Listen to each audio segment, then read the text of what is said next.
आप ऐसा क्या यूनिक कर रहे हैं जिसकी वजह से कोरबा का आधा से ज्यादा क्राउड आपके शोरूम में हमें दिख रहा है? काफी स्ट्रगल देखे, उतार चढ़ाव भी देखा मैंने। सिटी ऑफ ड्रीम्स है, सिटी ऑफ ब्लैक डायमंड कहे जाने वाले कोरबा शहर को कैसे पहुंचे आप वहां पर? उस समय एक लंबा मेजर प्रॉब्लम इन्वेस्टमेंट का भी रहा। कोरबा जैसे शहर में पहला इंस्टाग्राम खोल के जो पहला एड हमें दिखा था वो आपका दिखा था, श्री नाकोड़ा ज्वेलर्स। क्या आपकी प्लानिंग है आगे चल के इसको फ्रेंचाइजी मॉड्यूल में कन्वर्ट करने की? आज गोल्ड ऑलमोस्ट 1 लाख के आसपास पहुंच रहा है, आगे और बढ़ेगा। गोल्ड परचेस करने का कोई टाइम नहीं। आपको ऐसा नहीं लगता कि डायमंड अपना चार्म खोते जा रहा है? अगर डिजाइन हमारे अनुरूप है और कुछ थोड़ा मोड़ा चेंजेस है तो हम 1 आध घंटे में भी सामान को कस्टमाइज करके हम प्रोवाइड करा दें। वो एक तरह से ज्वेलरी नहीं खरीद रहा है, वो हमारे साथ एक रिश्ता बन रहा है। तो आपको ऐसा नहीं कि हम आज भेज दें और कल हम आपको उसके पीछे कोई भी सर्विस नहीं देंगे। हमारे पास में लगभग ऑल ओवर इंडिया से कॉल्स आते हैं। अधिवेशन की प्लानिंग मैं और मेरी टीम कुछ समय से कर रहे थे, बट इस बीच हम एक ऐसे शख्स से मिले जिसकी लाइफ बहुत ही ज्यादा इंस्पायरिंग थी। एक छोटे से 3 टियर सिटी में रहते हुए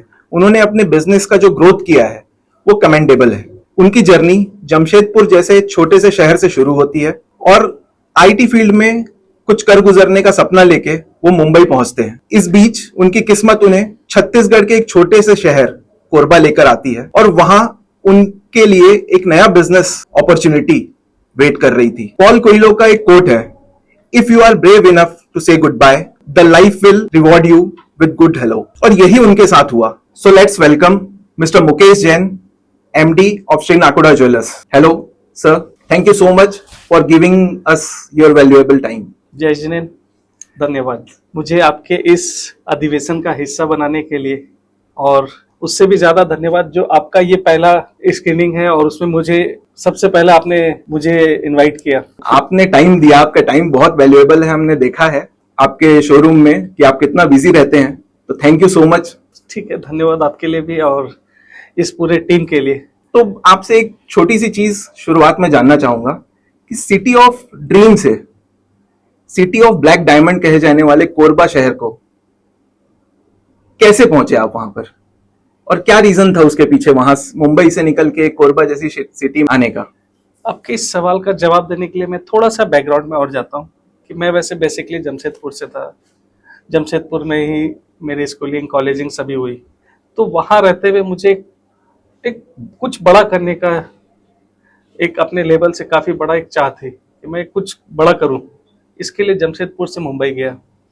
मुंबई में बहुत ज्यादा दिन तो नहीं बिताया मैंने, 4 से 6 महीने में वहां पे रहा। और इसी बीच एक फैमिली बिजनेस के हिसाब से पापा कोरबा में शिफ्ट हुए। तो वहां पे समय मुंबई में रहते हुए मुझे ये लगा कि मुंबई बहुत बड़ी सिटी है, सभी का सपना है मुंबई। लेकिन उसके बावजूद भी मुझे लगा कि नहीं, कोरबा में जो हमारा फैमिली बिजनेस ज्वेलरी का स्टार्ट हुआ तो मुझे लगा वहाँ पे मेरी ज़रूरत है और पापा को भी सपोर्ट की ज़रूरत है। तो मैंने वो ड्रीम ऑफ सिटी मुंबई को छोड़कर कोरबा शिफ्ट हो गया। लगभग मैं 2004 के आसपास कोरबा में अपने फैमिली बिजनेस को ज्वाइन किया। ओके। मेरी टीम ने मुझे बताया है कि आप जब आपका ज्वेलरी बिजनेस शुरू था, जब एक छोटे से शॉप से शुरू होके वो आज एक कोरबा का बहुत बड़ा शोरूम में कन्वर्ट कर चुके हैं आप उस चीज को, तो इस बीच की जो जर्नी रही वो कैसी रही आपकी? सबसे पहले मैं कोरबा शहर का धन्यवाद देना चाहूँगा कि मुझे बहुत ही कम समय पे, बहुत शॉर्ट पीरियड में मुझे काफ़ी अच्छा सपोर्ट किया। कोरबा वासियों का भी मैं धन्यवाद देना चाहूँगा, साथ ही साथ आसपास के एरिया के भी लोग जिन्होंने भी मुझे काफ़ी सपोर्ट किया, सभी का मैं धन्यवाद देता हूँ। जो कि मैं एक छोटे से 12x18 के शोरूम से आज लगभग काफ़ी बड़ा 4000 फीट से बड़ा भी शोरूम में आज हम लोग रनिंग कर रहे हैं। तो ये यहाँ पहुँचने की जर्नी मेरी काफ़ी लंबी है। 2004 से मैंने ज्वाइन किया, उसके बाद काफ़ी स्ट्रगल देखे, काफ़ी उतार चढ़ाव भी देखा मैंने। फिर समझ में आया कि ये बिजनेस ऐसा है कि आप जितना अधिक इसमें समय देंगे, आप हर कस्टमर को आप जितना अधिक समय देते हैं उतना आपका विश्वास बढ़ता है। ज्वेलरी बिजनेस तो ट्रस्ट का माना गया है हमेशा से। सबसे पहला ज्वेलरी आपके पास तभी कोई लेने आएगा जब उसको आप पर ट्रस्ट होगा। क्योंकि ज्वेलरी ये सिर्फ ज्वेलरी नहीं है, ये एक वेल्थ क्रिएशन भी है, लोगों की अपनी संपत्ति भी है, जो कि कभी भी बुरे समय पे ही यही काम आती है। तो ये चीज के लिए कभी भी कोई आप पे विश्वास तभी करेगा जब उसको आप पे कंप्लीट सेटिस्फेक्शन और आपको प्योरिटी के साथ साथ आप उसके साथ डील करते हैं। तो स्टार्टिंग फेज में आपको क्या क्या चैलेंजेस फेस हुए? एकदम से जो मुंबई से कोरबा शिफ्ट हुआ उस समय हमारी कंडीशन एक ऑलमोस्ट मिडिल क्लास के हिसाब से, हम लोग फैमिली मिडिल क्लास से मैं बिलोंग करता हूँ। तो ज्वेलरी बिजनेस बहुत लंबा इन्वेस्टमेंट वाला बिजनेस है। तो उस समय एक लंबा मेजर प्रॉब्लम इन्वेस्टमेंट का भी रहा। उसके बाद जमशेदपुर से कोरबा आए, एकदम नए सिटी में थे। जमशेदपुर हमारा नेटिव प्लेस है और हम लोग पले बड़े भी वहीं पे। कोरबा एकदम से नया शहर है, तो उस नए शहर में एक अपनी गुडविल बनाना, व्यापार करना काफी टफ है। और उसमें भी ज्वेलरी का बिजनेस जो कि पीढ़ी दर पीढ़ी चलने वाला व्यापार है। तो इस पीढ़ी दर पीढ़ी वाले व्यापार में एंट्री करके हमने आज जो विश्वास कमाया वो आपके सामने है। मेजर चैलेंजेस एक तो इन्वेस्टमेंट का रहा, तो हमारे रिलेटिव्स का भी मैं बहुत धन्यवाद देना चाहूंगा। क्लोज रिलेटिव्स काफी थे, कुछ कोरबा के भी लोग थे जिनका सहयोग हमें मिला और उनके सपोर्ट से भी हमने काफी अच्छा काम किया और आपके सामने दिख रहा है। तो मैं अपने रिलेटिव्स कोरबा वासियों का सभी का धन्यवाद देना चाहूंगा। तो उन चैलेंजेस से आप निकले कैसे बाहर? एक तो सबसे मेन जो इन्वेस्टमेंट का था वो चैलेंजेस पार हो गई। अब दूसरा चैलेंजेस था कस्टमर सेटिस्फेक्शन और अच्छे से व्यापार करना। तो उसके लिए तो फिर कड़ी मेहनत, और मैंने 24 घंटे में, मतलब मेरे दिमाग में सिर्फ एक ही था कि मुझे आगे जाना है, आगे ऊपर से ऊपर बढ़ना है। तो इस जो पीरियड था उस समय तो सिर्फ एक ही एम था, अपने बिजनेस को ऊंचे से ऊंचा हाईएस्ट लेवल में पहुंचाना। तो इस बिजनेस में सबसे बड़ा खेल है ट्रस्ट का, जैसा कि आपने बताया। तो वो ट्रस्ट कस्टमर का कैसे गेन किए आप? स्टार्टिंग फेज की बात कर रहा हूं मैं। ट्रस्ट तो देखिए समय के साथ ही बिल्ड होता है। राइट। स्टार्टिंग फेज में हमने भी काफी तकलीफ झेली है। कई कई दिन एक एक दो कस्टमर को भी हमने देखा है। फिर ट्रस्ट समय के साथ साथ धीरे धीरे जब हमारा सामान सही निकला, हमारा व्यवहार सही निकला, तो लोगों का ट्रस्ट बढ़ता चला गया। और स्टार्टिंग स्टेज में जो माउथ पब्लिसिटी होती है, हमने उस पर फोकस किया। हमने दूसरे किसी भी मीडिया के अलावा सिर्फ कस्टमर सेटिस्फेक्शन में फोकस किया। इसके कारण एक से जो दूसरा कस्टमर आता है, माउथ पब्लिसिटी, वो 100% फेथफुली होकर आता है। तो हमारा फोकस हमेशा रहा माउथ पब्लिसिटी पे, कि जो आ रहा है उसको अधिक से अधिक सेटिस्फेक्शन के साथ हम उनको डील करें। मैंने रिसेंटली आपका एक वीडियो देखा है जिसमें आपके कस्टमर रिव्यूज थे और वो कस्टमर उसमें बहुत ज्यादा सेटिस्फाइड दिख रहे थे। तो उसका रीजन क्या है? उस कस्टमर सेटिस्फेक्शन का राज क्या है? सर्विस। ओके। क्वालिटी तो सभी दे पाएंगे, लेकिन सर्विस और आफ्टर सेल्स जो फीडबैक कस्टमर का आता है, हम लोग उस पे भी फोकस करते हैं कि उनको अच्छे से अच्छा सर्विस दिए, उपलब्ध कराएं। और प्योरिटी और क्वालिटी तो सबसे पहली है, वो तो है ही हमारे पास। गोल्ड में तो मस्ट है ये चीज। हाँ, ये मस्ट है। और उसके साथ साथ हम लोग सर्विस पे ज्यादा फोकस करते हैं कि कस्टमर को आफ्टर सेल्स में भी कोई प्रॉब्लम ना हो। और वो एक तरह से ज्वेलरी नहीं खरीद रहा है, वो हमारे साथ एक रिश्ता बन रहा है कि हम उसको सालों साल मेंटेन करके चले। राइट। तो ये ज्वेलरी कभी अच्छे समय का तो है ही है साथी, ये बुरे समय का भी साथी ज्वेलरी है। तो उस समय भी हमने उनको फोकस किया, सभी का सपोर्ट किया। अगर किन्हीं को कुछ कारणवश परिस्थिति जैसा भी रहे तो उनकी ज्वेलरी के अगेंस्ट उनको पैसे भी मिल जाते थे। तो ये सबसे बड़ा चीज है कि उनको कभी जरूरत पड़े तो ज्वेलरी सेल करके कभी भी पैसा वो हमारे यहाँ से मिल जाता था इंस्टेंट। तो ये भी एक बहुत बड़ा फैक्टर। मैंने उस वीडियो में ये भी देखा है कि जो इंटरव्यू चल रहा था वो तो एक पार्ट हो गया, बट पीछे पूरा एक भी चेयर्स खाली नहीं दिखी मुझे उस वीडियो में। मतलब इस लेवल का ट्रस्ट कुछ सालों में कैसे? ट्रस्ट सबसे मेन है, मतलब और उसके लिए समय देना पड़ता है। राइट। समय के साथ ही ये ट्रस्ट बिल्ड होता है। तो जैसे जैसे समय बीतता जा रहा है, 1 से 10, 10 से 100, 100 से 1000 बढ़ रहे हैं, तो हमारा रेशियो उसी रेशियो से बढ़ रहा है। तो आपके सामने दिख रहा है। मुझे तो ऐसा लगता है कि आपका शोरूम कोरबा का सबसे क्राउडेड शोरूम में से एक है, ये मैं बोल सकता हूँ? इसके लिए भी आपको थोड़ा सा सर्वे करना पड़ेगा, क्योंकि मुझे नहीं, मैं सुबह शोरूम में घुसने के बाद सीधा नाइट में ही निकलता हूँ। मेरे तो सर्वे के हिसाब से तो मुझे बगल में क्या हो रहा है ये भी आइडिया नहीं। मेरे सर्वे के हिसाब से तो कोरबा का मोस्ट क्राउडेड शोरूम माना जाता है। धन्यवाद उसके लिए, अगर आप इस बारे में सर्वे किए तो मुझे ये बताने के लिए। लेकिन अब इस बारे में मैं इसलिए नहीं बोल सकता कि मुझे बगल में क्या हो रहा है ये भी आइडिया नहीं। मेरा फोकस और सिर्फ फोकस एक ही है, मेरे शोरूम पे। ये तो हमने देखा है कि आपसे मिलने के लिए भी बहुत ज्यादा समय निकालना पड़ता है हमें।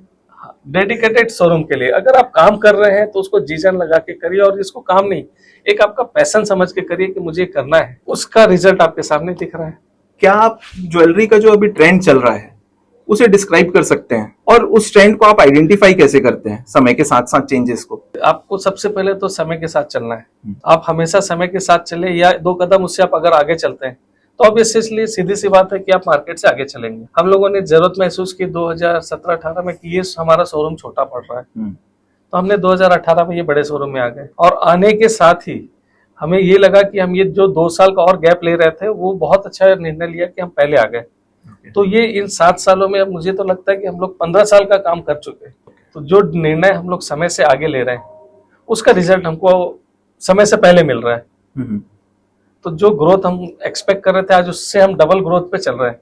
ओके। तो ये सब कोरबा वासियों की देन है। तो ज्वेलरी का जो ट्रेंड बदल रहा है, तो उसमें कुछ थोड़ा सा व्यूअर्स के लिए कुछ बताना चाहेंगे, कैसे चेंज हो रहा है और कैसे उसको हम आइडेंटिफाई करते हैं ज्वेलरी के चेंजेस को?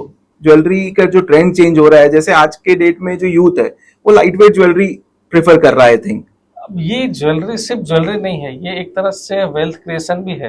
तो जो पहले के समय के लोग थे उनका ये मानना था कि ज्वेलरी तो है ही है, लेकिन ये एक तरह से वेल्थ भी है, अपना जो संपत्ति है वो पीढ़ी दर पीढ़ी ट्रांसफर होते चलती पीढ़ी दर पीढ़ी ट्रांसफर भी हो रही है, और उनके एक बैकग्राउंड सपोर्ट भी है कि अगर कल को कुछ भी जरूरत पड़ा तो ज्वेलरी है मेरे पास। तो घर के लेडीजों का तो ये एक तरह से उनको एक संतुष्टि मिलता है, एक आत्मसम्मान मिलता है कि नहीं मेरे पास में भी है कुछ वेल्थ है मेरे पास। सही बात। ये पहले के समय का, लेकिन आज के यूथ जनरेशन थोड़ा सा इससे हटके फैशन पे जाते जा रही है। तो उनका मानना सिर्फ है कि कम से कम बजट में अच्छा से अच्छा बड़ा से बड़ा मिल जाए, चाहे रिटर्न में कुछ भी ना मिले। लेकिन हम लोग ये उनको बोलना चाहते हैं कि कम से कम आप ऐसा फैशन पे आप चलो कि आपका वेल्थ क्रिएशन भी होता रहे और आपका फ्यूचर भी सिक्योर हो। आज जो यूथ जनरेशन इतना एक्सपेंस कर रही है, इतना घूम रही है या एंजॉय कर रही है, तो उसका सबसे मेन रीजन है उनका वेल्थ क्रिएशन, उनके फैमिली का बैकग्राउंड का वेल्थ क्रिएशन। राइट। आज वो इतना वेल्थ क्रिएट है, इस कारण से आज की जो यूथ जनरेशन है वो वेल्थ क्रिएशन की जगह एंजॉय पे ज्यादा फोकस कर रही है। हाँ, मतलब उनके पूर्वज जो उनके लिए छोड़ गए हैं, हाँ, और उसको बेस बना के वो अपनी लाइफ आज के डेट में एंजॉय कर रहे हैं। अगर आपके जनरेशन या उससे पहले जनरेशन को देखा जाए तो उस जनरेशन में वो चीज थी नहीं। उस समय ज्वेलरी होना चाहिए था, उस समय बेसिक नीड के लिए लोग बेसिक नीड लड़ हो रहे गई, थे। और बेसिक नीड के साथ साथ एक ज्वेलरी होना चाहिए, बस ये समय समय पहनना है, राइट। और ओकेजनली पहन सके वो। लेकिन आज के समय में वो डेली वेयर पे आ गया है। तो इसका मतलब ये समझे कि एज ग्रुप के हिसाब से आपके ट्रेंड चेंज होते जाते हैं। बेशक हर एज ग्रुप का टेस्ट अलग है। हाँ। तो हम कोशिश करते हैं कि सभी एज ग्रुप को लेके कंबाइन करके आपको उनको सेटिस्फाइड करें। तो क्या जो ओल्ड एज लोग हैं या जो थोड़े सीनियर लोग हैं वो आज भी वेल्थ क्रिएशन की तरफ ज्यादा फोकस है उनका? हाँ, ऑब्वियसली उनका ज्वेलरी परचेज का मतलब ही वेल्थ क्रिएशन है, और वो जो शादी के समय जो अपनी लड़की को दे रहे हैं, राइट, वो कुल मिला के है तो वेल्थ क्रिएशन ही। हाँ, वो इसीलिए दिया जाता है कि उसके कहीं बुरे समय में उसको काम आ सके। बुरे समय का साथी है, राइट। पहनने का शौक भी हो गया और बुरे समय का साथी भी। तो ये जो इंडियन कल्चर है, ये अगर आप बोलेंगे तो वर्ल्ड में सबसे अच्छी कल्चर है कि लड़की की शादी के समय एक ज्वेलरी देना। ये प्रथा जो चली बहुत अच्छी चली है, इसीलिए भारत को सोने की चिड़िया कहा जाता था। और ये है भी। अगर आज हम हर घर में जाएंगे तो हर घर में कुछ ना कुछ मात्रा तो सोने का निकलेगा ही। बिल्कुल बिल्कुल। ये चीज आप इंडिया से बाहर चले जाइए कहीं नहीं मिलेगा। बाकी कंट्री में से गोल्ड जस्ट लाइक एक एसेट है, लेकिन यहाँ वाले के लिए वो एक एसेट तो है ही है, और एक आत्मसम्मान और एक सेटिस्फेक्शन भी मिलता है उनको कि मेरे पास कुछ संपत्ति है। जब फर्स्ट टाइम मेरी टीम आपसे मिली थी उस समय हम आश्चर्यचकित थे। कोरबा जैसे शहर में पहला इंस्टाग्राम खोल के जो पहला ऐड हमें दिखा था उसमें वो आपका दिखा था, श्री नाकोड़ा ज्वेलर्स का। उस समय अभी बीच में कुछ ऑफर्स वगैरह चल रहे थे, उसका कुछ एड रन हो रहा था उसमें। तो क्या मार्केटिंग एक इम्पोर्टेंट रोल प्ले किया है आपके ब्रांड को बड़ा बनने में? बहुत बहुत बढ़िया सवाल है ये। सबसे मेन ये इस चीज का आंसर मैं पहले भी दिया हूँ कि समय के साथ चलो और समय से 2 कदम आगे चलो। तो कोरबा एक छोटा सा शहर है, लेकिन जब मैं बाहर जाता हूँ मुंबई, कलकत्ता और भी मेट्रो सिटीज में, तो वहाँ के कल्चर को देखता हूँ तो वहाँ आज के डेट में काफी हद तक लोग सोशल मीडिया से कनेक्ट हो गए। तो जो यूथ जनरेशन है आज के डेट में, यूथ क्या, सभी पुराने लोग भी आज के डेट में सभी मोबाइल यूज करते हैं, काफी समय अपना मोबाइल पे वो बिताते हैं। तो ये एक बहुत अच्छा जरिया है सोशल मीडिया कि आपको सभी लोग से कनेक्ट होने का मौका मिलता है, राइट।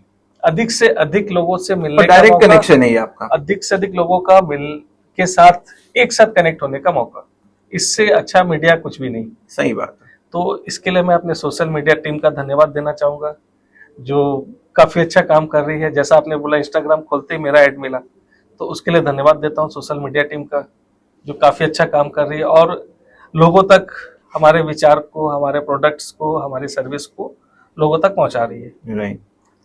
तो क्या ये कहना अतिशयोक्ति तो नहीं है कि आप अपने शहर में नंबर 1 ट्रेंड कर रहे हैं उसके लिए सोशल मीडिया में? वो पब्लिक ही बताएगी। हमारा कोशिश है कि हम अपनी तरफ से बेस्ट आपको प्रोवाइड करें। तो अभी नया इनोवेशन क्या कर रहे हैं आप मार्केटिंग को देखते हुए? जैसा कि आज के डेट में मार्केटिंग पूरी टोटली डेटा बेस्ड हो गई है, तो आप क्या उस डेटा पे फोकस कर रहे हैं? काफी okay. Data base focused market हो गया है। आपके पास अधिक से अधिक डाटा होना चाहिए जिसके थ्रू आप और भी अधिक से अधिक अपना एक बिजनेस को एक्सपेंड कर सकते हैं। आपको पता होना चाहिए मार्केट कितना बड़ा है।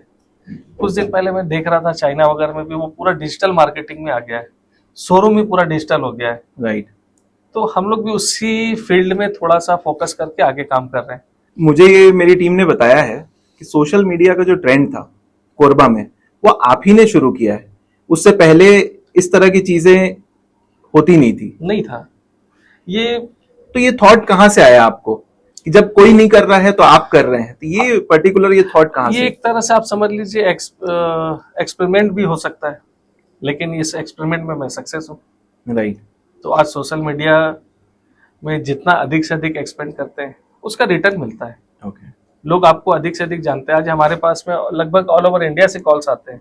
Okay. फिलहाल अभी हम लोग कोरबा सिटी में ही है, लेकिन कॉल्स ऑल ओवर इंडिया से आ रहे हैं और सबका कहना है कि आप यहाँ भी खोलिए, यहाँ पे भी आइए, या हमें आपका सर्विस यहाँ भी चाहिए। मतलब ये बोला जा सकता है कि small step makes a big difference if you take it at right time. First you have to implement.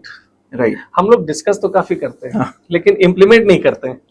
तो मेरा तो ये बोलना है कि आप अगर डिस्कस करें तो उसको इम्प्लीमेंट भी करके देखिए। कुछ एक्सपेरिमेंट करिए कि शायद हो सकता है 10 में आपको 5 में हाँ, अगर सक्सेस नहीं हो पाए तो कम से कम सीखने को मिल जाएगा।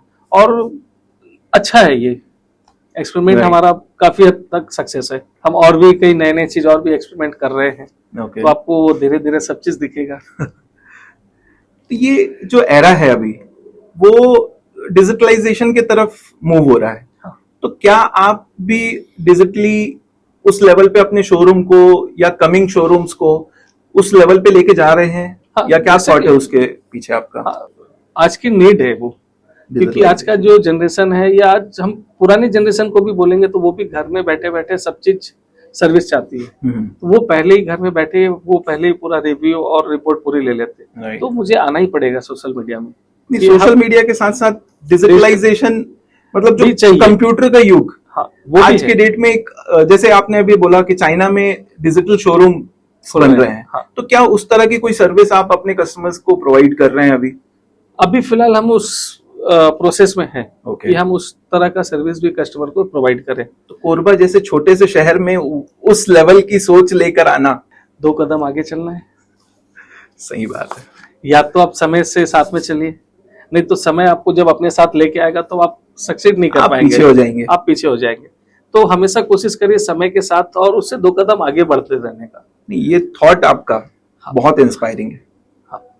समय से आगे चलेंगे तो आपको कुछ ना कुछ एक्स्ट्रा ही मिलेगा। और मैं तो चाहूंगा कि आज का यूथ इससे सीखे हाँ, कि जरूर। समय से 2 स्टेप आगे कैसे चलना है, तभी आपको सक्सेस मिल सकती है। कुछ परसेंटेज आज जो हो गई है वो काम की जगह एंजॉय पे ज्यादा फोकस कर रही है। कुछ रील्स वगैरह ऐसे आजकल आने लग गए हैं कि वो बोलते हैं कि अभी एंजॉय कर लो, बाद में क्या करेगा। मैं उसका एकदम अपोजिट में हूँ। आप एटलीस्ट अभी तो इतना काम कर लो कि आगे फ्यूचर आपका सिक्योर हो जाए और आप फ्री हो जाओ, टेंशन फ्री। आपके पास है 100 रुपए और वो बोलते हैं कि आप 200 खर्चा कर लो, ये पॉसिबल नहीं है। राइट। और इस बात के लिए भी पैसे चाहिए। वो तो मैं है। इस बात में प्रैक्टिकली हूँ कि पैसा सब कुछ नहीं है, पैसा है तो सब कुछ है। ये बात सही है। बिना पैसे के लाइफ पैसा ही सब चलना कुछ नहीं है, सही है, लेकिन बिना पैसे के भी आप कुछ नहीं कर सकते। कुछ नहीं कर सकते, बिल्कुल। ये बात बोलने के लिए भी पैसा लगता है, पैसा लगता है, वही और ये मैं नहीं बोलता, काफी आप रील्स में देख सकते हैं। है वो चीज तो है, बट आप रील को बहुत ज्यादा क्रिटिसाइज नहीं कर सकते। आज जो हम बैठे हैं वो उस रील की वजह से ही है। सही है, ये रील का आप कैसा यूज करना चाहते हैं। कुछ लोग हाँ, सिर्फ मतलब एंटरटेन करते हैं और हम Right. बिजनेस बूस्ट करने के लिए यूज करते आप हैं। उसको पॉजिटिव वे में यूज कर रहे हैं, आप उसमें से जो पॉजिटिव हो वो आप निकाल लो, राइट। जो आपके मतलब का है हम उस पर फोकस करते हैं। तो अब सेगमेंट चेंज करते हैं, अब हम ज्वेलरी रिलेटेड चीजों में आते हैं जरूर और उसके मार्केट पे एक छोटा सा डिस्कशन करते हैं। जरूर जरूर। आपको क्या लगता है कि अभी भी जो ज्वेलरी है वो ओकेजनल ओरिएंटेड है या वो चेंज हो चुकी है?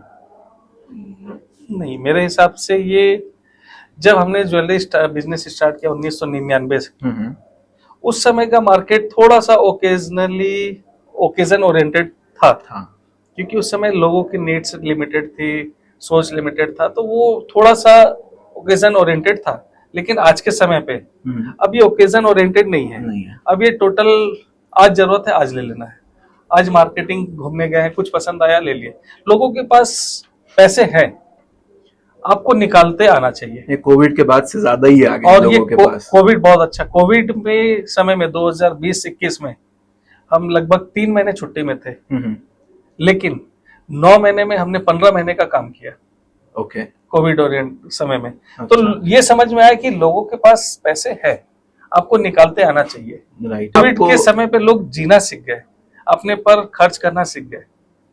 तो आप देखेंगे कोविड के बाद ऑटो सेक्टर काफी बूम है, Right. लोग महंगी गाड़ियां भी काफी ले रहे हैं, घूमने भी काफी जा रहे हैं। तो लोग थोड़ा सा वेस्टर्न कल्चर से इंस्पायर्ड होके कि भाई कल का क्या सोचना, आज तो घूम लें, वो कुछ हद तक अच्छा भी है। आप भी गाड़ियों का शौक तो रखते ही हैं, जो कि हमने देख लिया है। ये शौक मेरा कोविड से पहले का भी है। अच्छा। अब छोटा सा कलेक्शन है, ठीक है, नहीं, जरूरी भी है। ड्राइविंग पैशन है, तो साल में 1-2 ट्रिप जरूरी है, जरूरी है, दोस्तों के साथ और फैमिली के साथ, ये बहुत जरूरी बाय है। Road trip. और उससे एक माइंडसेट भी चेंज होता है। और एक आप जब आप रोड ट्रिप पे जाते हैं ना, तो आप एक अलग अलग कल्चर, अलग अलग स्टेट, अलग अलग सिटी पे हाँ। जब आप जाते हैं, तो हर जगह का एक आपको कुछ अलग ही सीखने को मिलता है। राइट। तो ये रोड ट्रिप सिर्फ रोड ट्रिप नहीं है, कुछ नया सीखने को भी सीखने के। मिलता है। उस जगह के कल्चर, वहां पे कैसा कल्चर है। नहीं तो आप फ्लाइट से गए, यहाँ से गए, सीधा वहां लैंड किए, वहां पे घूमे और वापस आ गए, राइट। तो बीच का जो डिस्टेंस है वो पूरा छूट जाता है। सही बात। एक फेमस रोड ट्रिप जो है मनाली से लद्दाख, अच्छा। अगर आप बाई फ्लाइट जाते हैं तो वो बीच का जो नेचर है वो आप कभी नहीं जान पाएंगे बिल्कुल।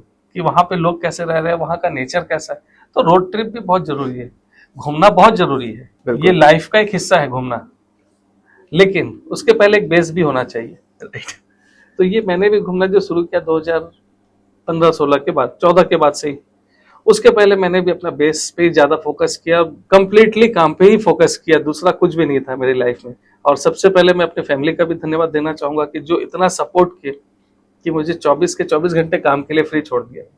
तो फैमिली का भी काफी सपोर्ट रहा। बगैर फैमिली के सपोर्ट के तो आप इस लेवल तक पहुंचना बहुत मुश्किल हो फैमिली जाता के है। साथ साथ जो मेरे स्टाफ टीम है, राइट।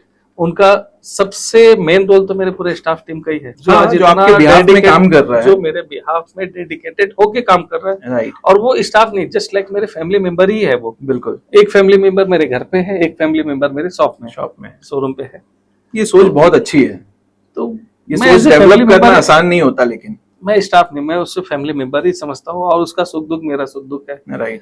तो उसके हर सुख दुख में मैं खड़ा हूँ। तो अब हम वापस आते हैं अपने मेन टॉपिक पे, ज्वेलरी पे। क्या गोल्ड हमें अभी भी परचेज करना चाहिए? बेशक। आज गोल्ड ऑलमोस्ट 1 लाख के आसपास पहुंच रहा है, क्या आगे और बढ़ेगा? तो अभी ये टाइम है गोल्ड परचेज करने का? गोल्ड परचेस करने का कोई टाइम नहीं है, गोल्ड परचेस के लिए कोई समय नहीं है। जिस दिन आपके हाथ में पैसा, उस दिन आप ले लीजिए, ठीक है। वही आपको बेनिफिट दे देगा। ओके। आप कभी भी, आप एक रिटेल कस्टमर है, कंज्यूमर है, Right. तो आपके लिए सालों भर अच्छा है। जिस दिन आपके हाथ में पैसे, उस दिन आप ले लीजिए बिना सोचे, तो वो आप ले भी लेंगे और वो आपका हमेशा अप्रिशिएट होता रहेगा। तो गोल्ड खरीदने का कोई फिक्स समय नहीं है, सालों भर आप कभी भी लीजिए, वो हमेशा ही बढ़ता आपको मिलेगा। फायदा देगा। आप जितना ज्यादा सोचेंगे आप उतना महंगा लेंगे। राइट। ये कोटेशन अभी काफी चल रहा है। तो इस बेस पे तो मैं ये भी बोल सकता हूँ कि आप पिछला रिकॉर्ड देखिए, हमेशा गोल्ड बढ़ा है। तो जो पिछले समय से सोचता रहता है वो हमेशा ऊंचे रेट में लेता है। अब ये गोल्ड कहाँ तक जा सकता है?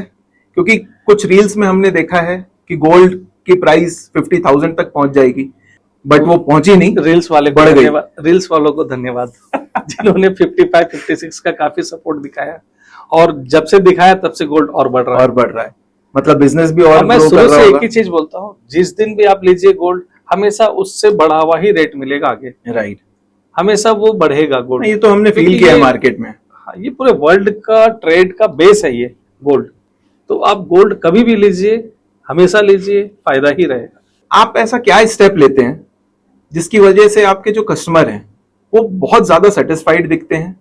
सेल्स और आफ्टर सेल्स में आप ऐसा क्या यूनिक कर रहे हैं जिसकी वजह से कोरबा का आधा से ज्यादा क्राउड आपके शोरूम में हमें दिख रहा है? धन्यवाद उसके लिए आपको।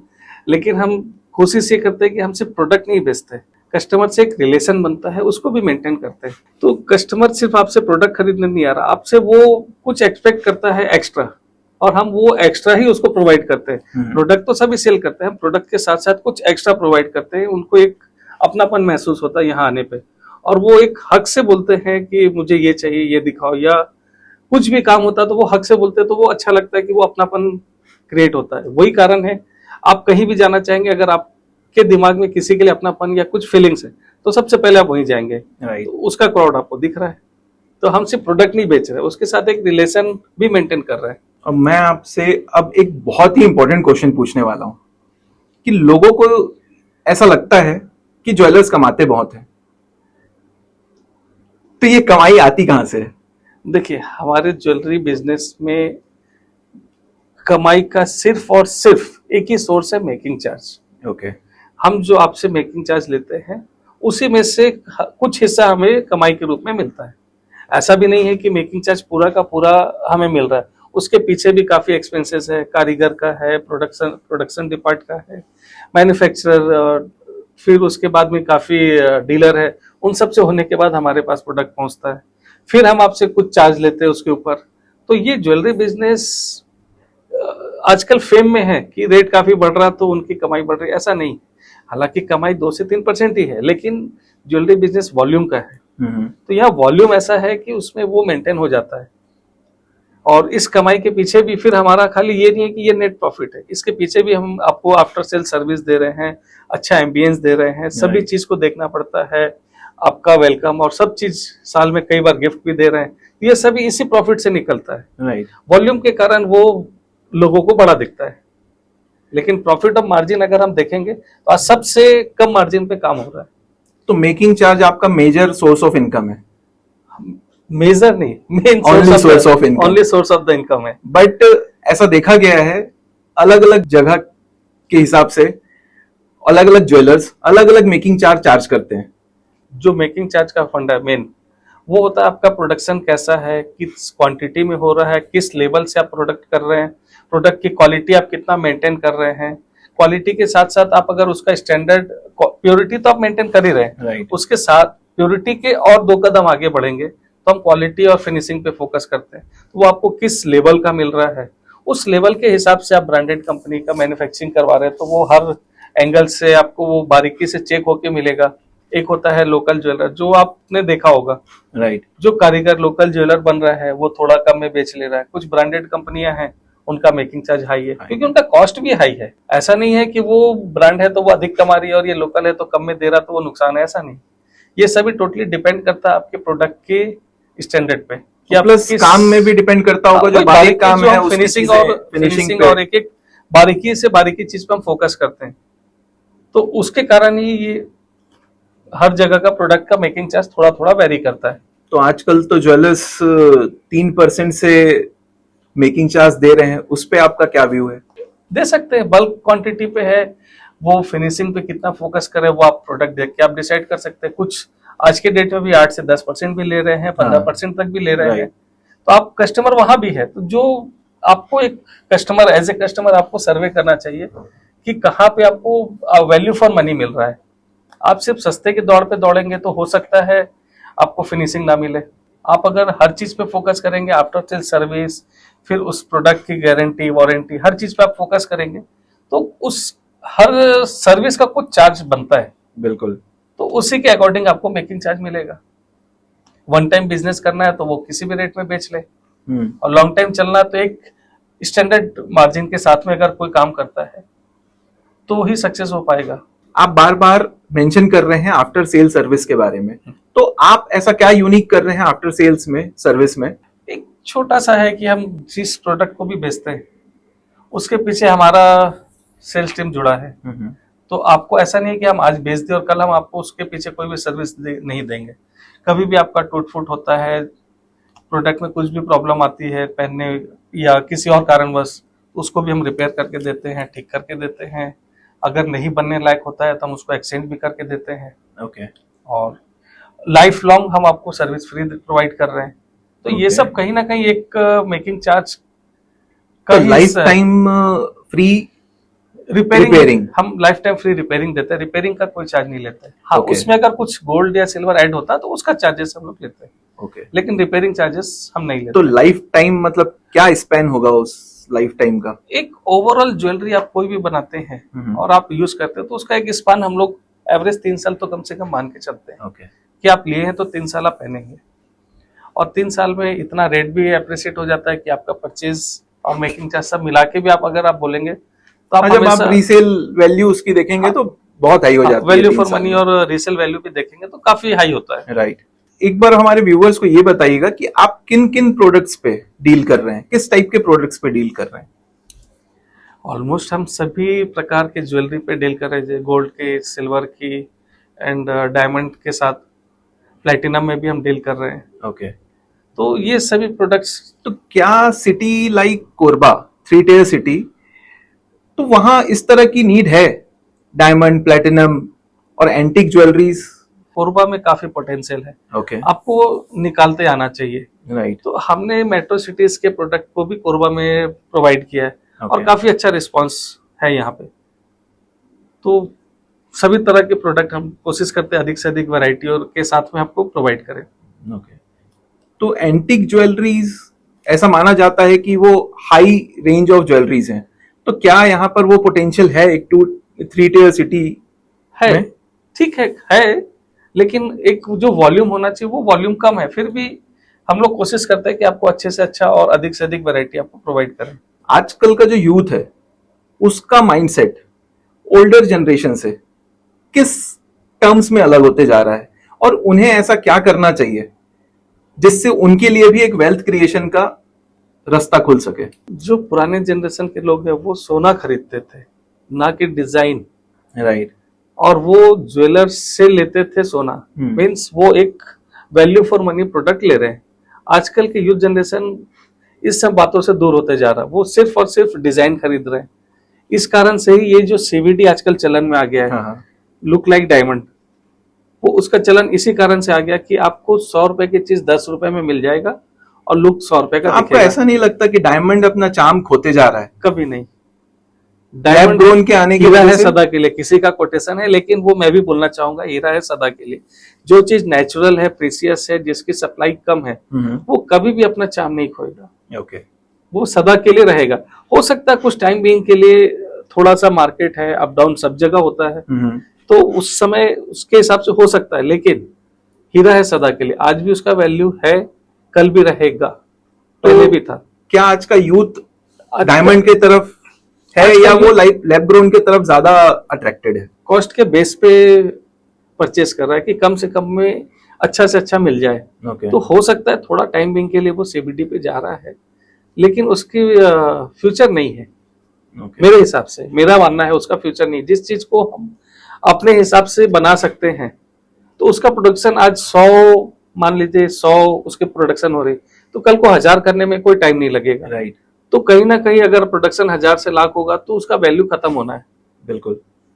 तो वैल्यू फॉर मनी नहीं होगा, उसमें वेल्थ क्रिएशन नहीं हो रहा है। क्या एक कस्टमर आपका जो लैब ग्रोन खरीद रहा है और दूसरा नेचुरल डायमंड खरीद रहा है, तो दोनों की वैल्यू सेम मिलेगी उसको अगर वो रीसेल में जाता है तो? नहीं, डायमंड की वैल्यू हमेशा अप्रिशिएट होते रहती है ओके। समय के हिसाब से, और लैब ग्राउंड डायमंड की वैल्यू हमेशा डिक्रीज होगी। डिक्रीज हो रही है। बट अभी कुछ समय से ऐसा रील्स और चीजों में हमने देखा कि डायमंड की वैल्यू भी अभी गिरी है। हाँ, ये डिपेंड करता है अभी वर्ल्ड वाइड मंदी, रिसेशन और जो वार वगैरह चल रहा है, इस कारण से वर्ल्ड में ट्रेड कुछ कम हुआ इफेक्ट है। किया है। ओके। उस कारण से प्रोडक्शन उतना ही था, डिमांड नहीं था। तो कहीं ना कहीं देखिए प्रोडक्शन सप्लाई और डिमांड पे रेट डिपेंड करता है। तो डिमांड नहीं है, प्रोडक्शन है, तो रेट ऑटोमेटिकली थोड़ा बहुत कम होना चाहिए, कम हो रहा है। ओके। लेकिन ये फिर से मार्केट स्टेबल होते ही ये वापस ऊपर होना है, और ये ऊपर होना शुरू हो गया है। क्या आप अपने कस्टमर को कोई कस्टमाइज ज्वेलरी सर्विस भी प्रोवाइड करते हैं? जरूर। अब ये ज्वेलरी बिजनेस ही क्राफ्टमैनशिप का है, हैंड क्राफ्टेड। तो किसकी क्या पसंद है, किसको क्या पसंद है, ये तो बता पाना मुश्किल है। तो जो कस्टमर की रिक्वायरमेंट होती है, वो जैसा चाहता है हम वैसा बना के देते हैं। हमारे क्राफ्टमैन, हमारे कारीगर बहुत एक्सपर्ट हैं, वो आपको जैसा चाहिए वैसा प्रोवाइड करते हैं। हम कोशिश तो करते हैं कि आपको कम से कम समय पे भी प्रोवाइड करें। क्या आपकी इन हाउस टीम है? इन हाउस टीम तो है, कुछ है और कुछ बाहर से भी होती है। तो हमारे यहाँ काफी एक्सपर्ट्स हैं जो आपको काफी कम समय पे अच्छे से अच्छा प्रोडक्ट आपको बना के कस्टमाइज दे सकती है। तो ये सर्विस आपने शुरुआत से ही शुरू करी या बीच में कहीं आके शुरू हुई? नहीं, ये हम 1999 से हमारी शोरूम स्टेब्लिश है, चल रही है। तो इस टाइप का डिमांड शुरू में तो नहीं आता था। अच्छा। लेकिन अब लोगों की पसंद है, कुछ चेंजेस करने हैं, कुछ अल्टर करने, तो वो हम प्रोवाइड कर रहे हैं और आज भी हम दे रहे हैं। पिछले 26 सालों से हम कस्टमर के चॉइस के हिसाब से उनको ज्वेलरी प्रोडक्ट सप्लाई कर रहे हैं। तो क्या मैं ये मान सकता हूँ कि ये बहुत बड़ा पार्ट प्ले करता है कस्टमाइज ज्वेलरी सर्विस आपके सेल्स पे? हाँ, जो आप ये यूनिक सर्विस अपने कस्टमर को प्रोवाइड कर रहे हैं वो, और यही आपका ग्रोथ का रीजन भी हो सकता है? काफी हद तक बोल सकते हैं, क्योंकि जो कस्टमर फुल्ली सेटिस्फाइड होके जाएगा, आप उसके अकॉर्डिंगली अगर आप उसको प्रोडक्ट सप्लाई करते हैं तो वो हर तरह से सेटिस्फाइड हो जाता है कि उसके टेस्ट में मिल गया। तो वो सभी को बोलता है कि नहीं, उनके यहाँ प्रोडक्ट्स रेडी भी मिलते हैं और नहीं भी मिला तो आपके हिसाब से वो दे भी देते हैं, तो आपको और कहीं जाना नहीं पड़ेगा। आजकल का जो फॉर योर ऑल नीड्स, आजकल का जो समय है वो फास्ट मूविंग है, तो कितने कम समय में आप ज्वेलरी किसी को प्रोवाइड करा सकते हैं? अगर डिजाइन हमारे अनुरूप है और कुछ थोड़ा मोड़ा चेंजेस है तो हम 1 आध घंटे में भी सामान उनको कस्टमाइज करके हम प्रोवाइड करा देते हैं। 1 घंटे में? कोशिश रहती है, जैसे हमारे पास बैकअप भी रहता है, आप जो बोल रहे हैं वैसा कुछ डिजाइन रहते भी है, कुछ उसको कस्टमाइज करने से। कंप्लीटली कस्टमाइजेशन अगर करना है किसी प्रोडक्ट का, छोटा सा ही प्रोडक्ट क्यों ना हो, तो आप कितने शॉर्ट पीरियड में उनको डिलीवर कर सकते हैं? 1 घंटे से लेके 10 से 15 दिन, ओके। या मैक्सिमम 1 महीने में, 30 दिन में। तो कई प्रोडक्ट होते हैं जो हैंडमेड नहीं होते, हैंड क्राफ्टेड नहीं होते, तो उनको मशीन से चाहिए या मशीनरी कुछ प्रोडक्ट्स हैं तो उनका फिर वो कस्टमाइज प्रॉपर उसी जगह पे कस्टमाइज होके आता है, तो उसमें कई बार समय भी लगता है। हम लोग कोशिश करते हैं अगर वो हैंड क्राफ्टेड है तो उसको 2 से 5 दिन के अंदर में भी आपको प्रोवाइड कर दें। तो जो ज्वेलरी हमारी बन रही है 2 से 4 घंटे में, तो क्या उसमें वो बारीकी आप डिलीवर कर पाते हैं पूरी? हम सबसे पहले अपने स्टैंडर्ड पे फोकस करते हैं कि हम जो आपको दें वो स्टैंडर्ड आपके हर टेस्ट में वो पास हो। उसके बाद ही हम आपको प्रोवाइड करते हैं। आपको देने के पहले भी हमारे कई पैरामीटर्स होते हैं चेक होने का, उसके बाद ही वो ज्वेलरी आप तक पहुंचती है। क्या जो कस्टमाइज ज्वेलरी है वो आप खुद भी चेक करते हैं या आपका भी एक लेवल है जिसमें चेक होती है वो ज्वेलरी?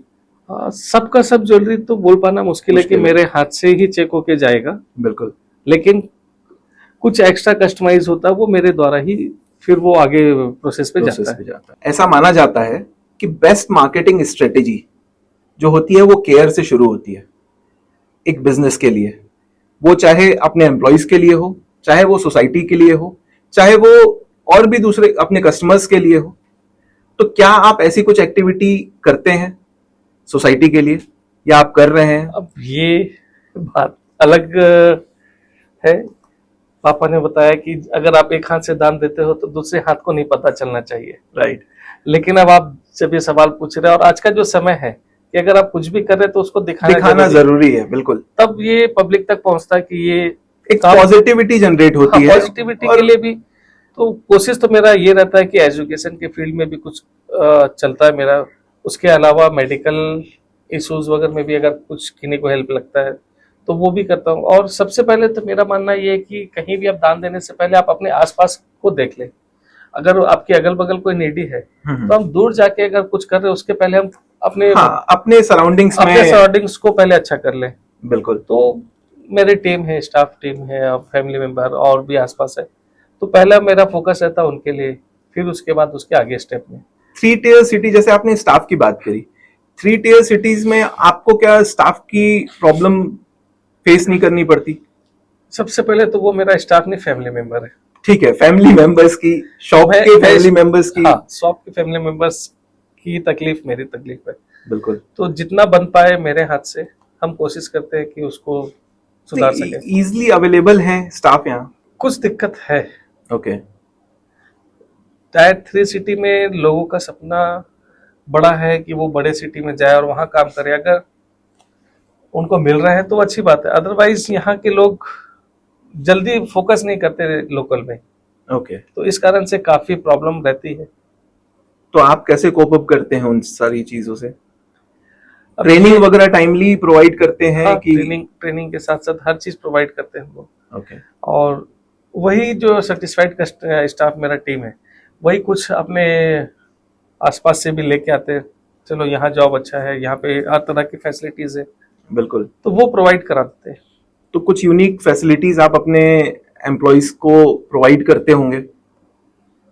बेशक। लेकिन आप बोलना नहीं चाहेंगे उसके लिए? अब ये दिखावे का समय है, तो फिर भी इसको अगर हम ना ही छुए तो अच्छा है। अच्छा है। कोई बात नहीं। कि बाकी फिर ज्वेलर्स और हमारे शोरूम के स्टाफ कुछ तकलीफ, कुछ बातें इधर उधर होने से दिक्कत होती है। ठीक बात है। क्या ऐसी कोई चीज जो आप सोसाइटी के लिए करना चाहते हो और अभी भी उसकी कसक कहीं बाकी हो? सोसाइटी में मैं यूथ के लिए कुछ करना चाहता हूँ कि वो आगे बढ़े, अपने ड्रीम के लिए काम करे और कड़ी मेहनत और लगन के साथ काम करे। ऐसा देखा जा रहा है सोसाइटी में कि 2-3 पार्ट में यूथ बटे हुए हैं। एक पार्ट वो है जो मेहनत कर रहा है और अपने गोल को अचीव भी कर रहा है। दूसरा पार्ट ये है जो रील्स में और बाकी चीजों में, अदर एक्टिविटीज में लगा हुआ है। और तीसरा पार्ट है जिन तक शायद रिसोर्सेज नहीं पहुंच पाए हैं बट वो मेहनत कर रहे हैं या करना चाहते हैं। तो आप कैसे देखते हैं उनको और ये क्या सजेशन रहेगा उनके लिए आपका? जो दूसरा और तीसरा पार्ट है, हाँ। उनको तो मैं यही बोलूंगा कि वो आए, हमसे मिले, उनको एक प्लेटफॉर्म मिलेगा आगे बढ़ने के लिए। बिल्कुल। और खाली हम ही नहीं, काफी कोरबा शहर भी काफी बड़ा है, टायर 3 सिटी भले ही है, लेकिन यहाँ काफी डिमांड और पोटेंशियल मैंने बहुत ज्यादा देखा है। पोटेंशियल काफी है। लोग काम करने वाले चाहिए, डेडिकेटेड होकर अगर काम वो करते हैं तो उनके लिए काफी स्कोप है इसको टायर 3 सिटी कोरबा में भी। ओके। तो city like Korba, tier 3 city में अगर कोई अपने बिजनेस को एस्टेब्लिश करना चाहता है, अपना ब्रांड एस्टेब्लिश करना चाहता है, तो उसके क्या फेजेस हो सकते हैं या क्या कुछ उसको करना पड़ेगा सक्सेसफुल होने के लिए? सबसे पहले तो उसको क्या करना है ये डिसाइड करना होगा। बिल्कुल। फिर जो करना है उस पे वो डीपली फोकस होके उसके हर पॉजिटिव नेगेटिव पॉइंट्स पे वो फोकस करके वो स्टडी करना चाहिए। और एक बार अगर वो किसी फील्ड में अगर घुसता है तो उसको डेडिकेटली उस फील्ड में काम करना पड़ेगा। कड़ी मेहनत और लगन से वो अगर करता है, बिल्कुल, तो वो ऑब्वियसली सक्सेस भी होगा और एक ब्रांड भी बनेगा। तो ब्रांड क्रिएट करने के लिए कोरबा जैसी शहर में आपको किन किन चीजों की रिक्वायरमेंट है या क्या करने से एक ब्रांड क्रिएट हो जाएगा जो आपने किया? एंड ऑफ द डे आपको तो कस्टमर्स चाहिए। आप कुछ या तो प्रोडक्ट बेच रहे हो या सर्विस बेच रहे हो, कुछ भी आप बेच रहे हो, तो उसके लिए तो आपको सबसे पहले कस्टमर्स चाहिए। बिल्कुल। तो कस्टमर्स आने के बाद फिर आप उनको अच्छा सर्विस दो, अच्छा रिस्पॉन्स दो, तो वही कस्टमर आपको ब्रांड बना देगा। आप कोरबा शहर आके एक स्क्रैच से शुरू करके आज इस लेवल पे पहुंच चुके हैं, तो आपने ऐसा क्या किया है जिसको देख के यूथ को आज इंस्पायर होना चाहिए और वो उन चीजों को अपने अंदर अगर लेकर आता है तो वो सक्सेसफुल बिजनेस बना सकता है? एज ए बिजनेस ऑनर मैं तो आज के यूथ को यही बोलूंगा कि वो जो भी करे कड़ी मेहनत और लगन के साथ डेडिकेटेड होकर उस काम को करे, तो वो अगर इतना लगन और उस परिश्रम से करता है बिल्कुल। तो वो हर हाल में सक्सेस होगा।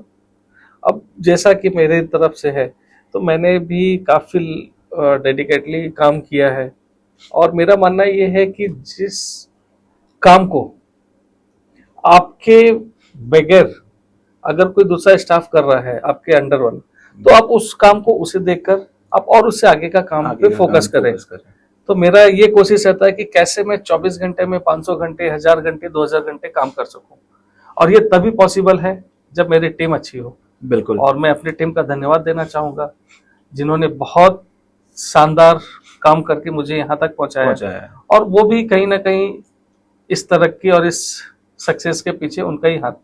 लेकिन मैं आपको एक चीज बताना चाहूंगा, कल मेरी बात आपके फादर से हो रही थी और उन्होंने मुझे बताया कि जब आप मुंबई से कोरबा आए और उसके बाद जो आपने डिसीजन लिया वो हो सकता है बहुत स्ट्रांग डिसीजन हो या वो माइंडसेट ना हो उस समय आपके फादर का या चीजों का, लेकिन उसके बाद भी आपने जो डिसीजन लिए वो आज आपको उस लेवल तक पहुंचाए हैं।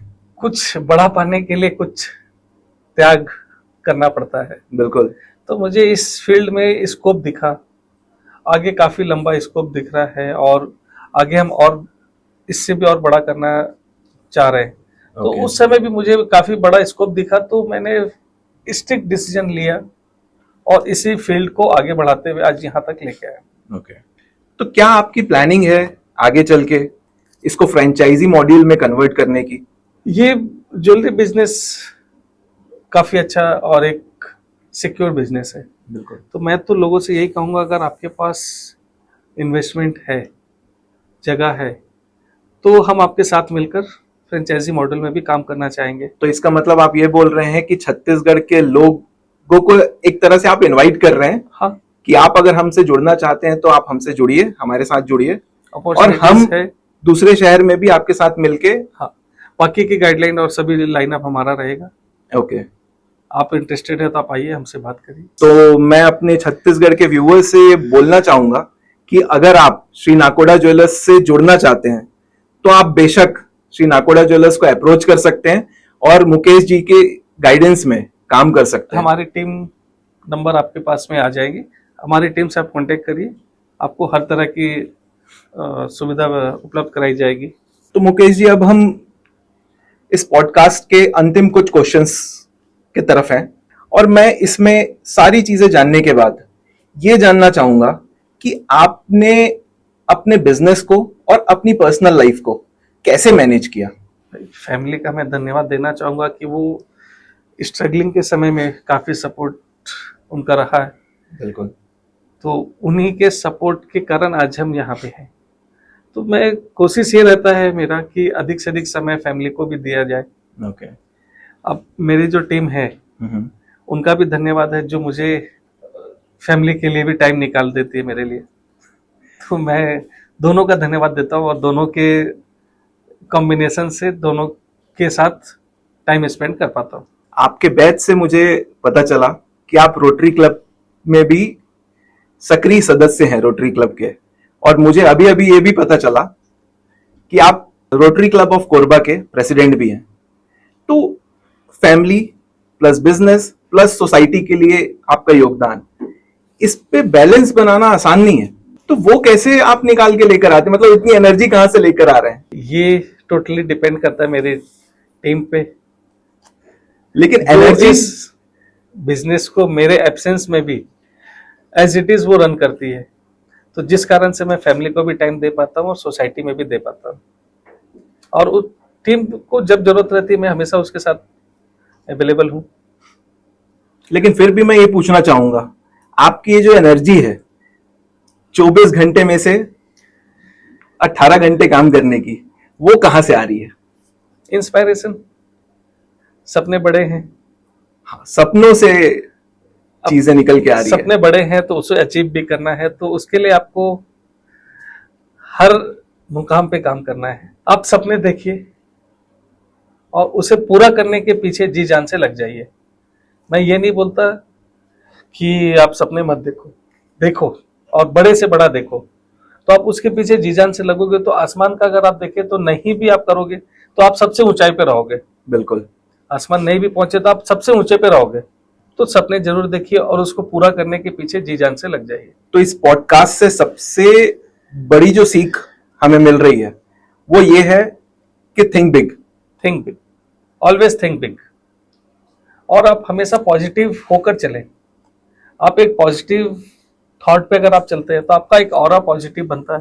तो आप जो सपने देख रहे हैं और आपका पॉजिटिव ऑरा है तो ये यूनिवर्स भी आपके सपने को पूरा करने के लिए आपको सपोर्ट करती है। बिल्कुल। ये मैं 100% इस फोकस पे काम करता हूँ, इसलिए मैं हमेशा कोशिश करता हूँ कि मेरे आसपास पॉजिटिव ऑरा रहे, बिल्कुल पॉजिटिव लोगों के साथ में उठना बैठना रहे, तो उनके साथ उनका इम्पैक्ट भी बिजनेस पे पड़ता है और आप आगे से आगे बढ़ते हैं। शाहरुख खान की एक फिल्म का डायलॉग था कि अगर आप किसी चीज को सच्चे दिल से चाहेंगे तो पूरी कायनात भी उसे मिलाने में लग जाती है। ये 100% फैक्ट है। आप अगर किसी चीज को पाना चाहते हो तो आपके दिमाग में वो बैठ जाए। बिल्कुल। अगर आप डेली उसी चीज पे फोकस करेंगे और आपके दिमाग पे बैठ गई और आप उसके अकॉर्डिंग काम करते जाएंगे बिल्कुल तो वो पूरी कायनात आपको उससे मिलाने के लिए जी वो जान अचीव लगा कराने देगी। के लिए फिर खाली आपका एफर्ट नहीं रहेगा, वो पूरी कायनात और पूरे यूनिवर्स का आपके साथ काम साथ करेगी। आपके काम करेगी। बिल्कुल। इस बीच में जो मैंने आपसे शायद नहीं पूछ पाया हूंगा और आप अब हमारे व्यूअर्स के साथ कुछ शेयर करना चाहते होंगे तो प्लीज। मैं अपने यूथ और अपने सीनियर्स को यही बोलना चाहूँगा कि आप जो भी काम कर रहे हैं पॉजिटिव होकर करें, समय के साथ चलें, कोशिश करें समय से आगे निकल जाएं और पूरी श्रद्धा एवं लगन के साथ काम करें। तो हमारे व्यूअर्स आपके साथ कैसे कनेक्ट हो सकते हैं अगर कुछ सीखना चाहे तो? व्यूवर्स मेरे टीम मेंबर्स का नंबर ले सकते हैं, आप उनसे कनेक्ट हो सकते हैं, उनसे आप गाइडलाइन ले सकते हैं। जरूरत पड़ती है तो मैं भी आपका सपोर्ट करने के लिए तैयार हूँ। Most welcome. Thank you Mukesh ji, अपने कीमती समय से हमारे लिए कुछ समय निकालने का और इस पहले पॉडकास्ट को शूट करने के लिए। आपका भी बहुत बहुत धन्यवाद। Thank you so much. जो आपका ये पहला पॉडकास्ट और सबसे पहला मुझे मौका देने के लिए और मेरे साथ समय बिताने के लिए और धन्यवाद थैंक यू आपका और आपकी पूरी टीम का। Thank you so much.